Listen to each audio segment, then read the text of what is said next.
udaletik agina bizi berritzeko proiektu komunitario bat martxan jartzera goazelako. Zehaztasunetan sartu aurretik aginari buruzko datu edo zertzalada batzuk eman nahiko genituzke lehenik. Dano dakigun bezala, agina hori ibaiaren ertzean kokatzen da, eta betidanik aginak lotura berezia eta lotura handi bat izan du itsasoarekin eta mendiarekin. Gaur egun 460 biztanle inguru bizi dira bertan, eta Euskal Herriko landa eremu askok bizi duten antzeko bilakaera ere bizi du aginak, tamalez azken urteetan gainbeheran, ez? Ze arrazoiek eragin duten hori, belaunaldi berrientzako etxe bizitza falta egon da, enplegu aukera txikiak, tokiko zerbitzuen galera bat ere egon da, nagusiki denaren galera bat, egon da ere bai komunitate harremanen ahultze bat, eta horren ondorioz, hor ere egon da aginako eragileen arteko hartu eman garrantzitsuak azken aldi honetan, aginak bizi ditun galera eta gainbehera honi aurre egin asmoz, ez? Gainera aginak herri nortasun propioa duen auzune bada, jai eta kultura aisialdiarekin lotutako egitasmo eta eskaintza zabala du gaur egun, eta lehen esaten duen bezala, auzokideen arteko elkartasunak eta belaunaldien arteko harremanak lagundu dute ere aginaga aurrera eramaten, ez? Eta hartu eman horrek bideratu du lehen aipatutako zailtasunei edo erronkei aurre egiteko nahia, ez? Erronka horiei ezin ikusia egin baino, aurrez aurre begiratu eta egoera irautzeko aukerak aztertzen lanean aritu dira azkenengo urte hauetan bertako biztanleak, eta intxuntzen ere lanketa horrek ekarri gaitu gaurko aurkezpen honetara edo gaurko aurkezpen honetan aurkeztuko dugun proiektura. Aginaga bizi berritzen bezala deitu zitzaion prozesua abiatu zen aginan 2022 urtean, eta horretarako Aztiker soziologia ikergunearen laguntza izan zuten, eta bertan aginarrei galdetegi bat bultzatu zitzaien ikusteko zertzen momentu horretan aginak zituen hutsune, gabezik, beharrak detektatu nahi alizateko, ez? Lehenik eta behin azpimarratu behar da galdetegi horretan parte hartutako herritarren kopuru esanguratsua izan ere, aginako biztanleen 26% pasatxok parte hartu zutelako, momentu hortan 16 urtetik gorako 126 lagun izan ziren inkestatuak, ez? Eta inkesta edo galdetegi horretatik, hainbat kezka nagusi aterazien edo kezkak plazaratu zituzten orduan bertako biztanleek, ez? Batetik oinarrizko erosketak, gure eguneroko erosketak egiteko denda baten falta, lehen aipatzen genuen zerbitzuen galera orokor bat, etxe bizitza falta ere aipatzen zen, garraio publiko eta komunikazio eskasa duela aginak, eta kale giroaren eta herriko bizitzaren falta.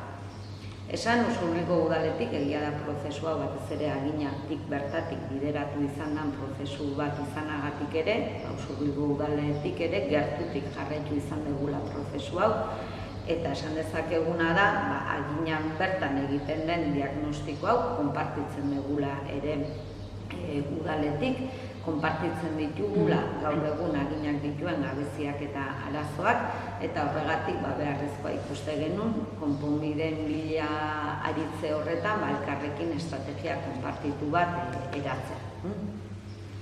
Eta, kezka horretatik, prozesu hartan parte hartu zuten herritarrak, aginako herri eragileak, eta udala bat etorri ginen, aginarako herri proiektu eraldatzaile bat behar genula abian jarri, eta horretarako ezinbestekoa zela proiektu horren mesedetan lankidetza abiatzea, lankidetza sustatzea.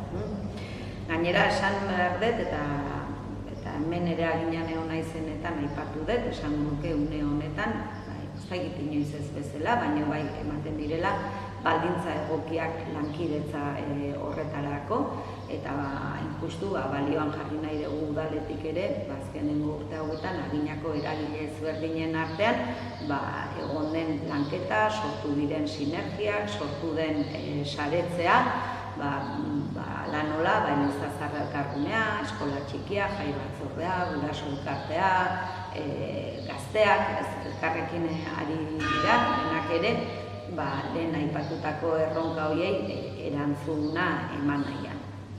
Eta baldintza egokietaz ari nintzen lehen, eta baldintza egoki horien testigu bada, azkenengo urte hauetan ere, udaletik aginarekin bideratzen ari garen hartu emana, eta horren lekuko da, daukagun koordinazio mahai bat, nun aginako eragileak eta Usurbilko udaleko ordezkariak biltzen garen, modu koordinatuan ere erantzun ahal izateko eguneroko beharrei. Orduan, gabiltzalde batetikan epe luzeko proiektu bat lantzen, baina mahai horretan ere eguneroko beharrei, eguneroko gabeziei ere, eta ze lehentasun eta zertan aritu behar dugun, zehazten dugu ere koordinazio mahai horretan, ez? Eta guretzako bada gune importante bat, esan bezala, denen artean adosteko zer dan unean aginak dituen gabeziak eta zertan jarri behar dugun lehentasuna, eta aldi berean epe luzegoko proiektu hori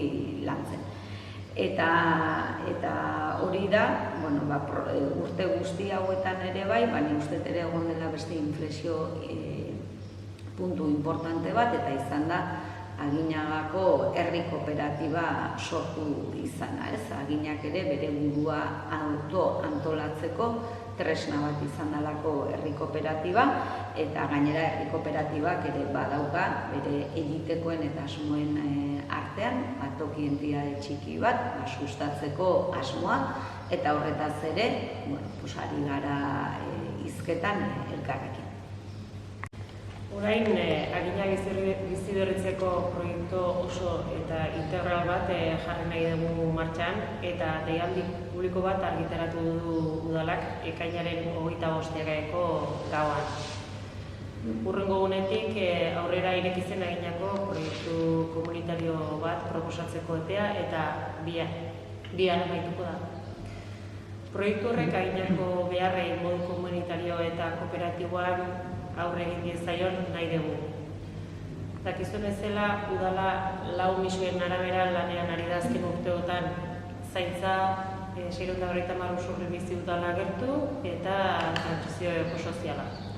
Horrekin batera, gobernantza eredu berri bat sustatzeko okazioari eutxita, elkarlana oinarri, auzo bizigarriak sortu nahi dira. Orain abiatu dugun proiektuarekin Aginako herritarren parte hartzea sustatuz, Aginako behar eta kezka nagusietako batzuk asetzea bilatzen dugu. Deialdira udalerriko irabazi asmorik gabeko erakundeak aurkez daitezke. Lankidetza hitzarmen baten bidez, 2 udal ekipamendu lagako zaizkio eragileari. Batetik, Elizazarrak, komunitatearen zerbitzurako espazio izatea izango da horren helburu nagusia. Erabilera sozial komunitarioa bermatu eta Aginako astialdi eta kultura programatzailearen sarean zaindu eta indartuko du.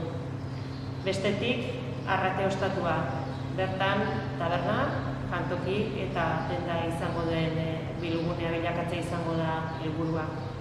Herritarrak saretzeko eta elkarren zaintzeko leku bat izan dadin nahi da. Izan eskola komunitateko jendearentzat, adinekoentzat, zein herrienentzat orokorrean. Proiektuak baloratzeko irizpideak deialdiarekin batera argitaratu ziren. Kontutan hartuko dena da. Proiektua aurkezten duten erakundeak Aginarekin duten lotura, ekipamentu bakoitzentzat aurkezten diren proiektuak bideragarritasun ekonomikoa eta giza baliabideak kudeatzeko aurkezten den plangintza, gobernantza eredua, udalaren misioarekiko lerrokatzea, euskaren sustatze eta erabilpena eta genero berdintasuna.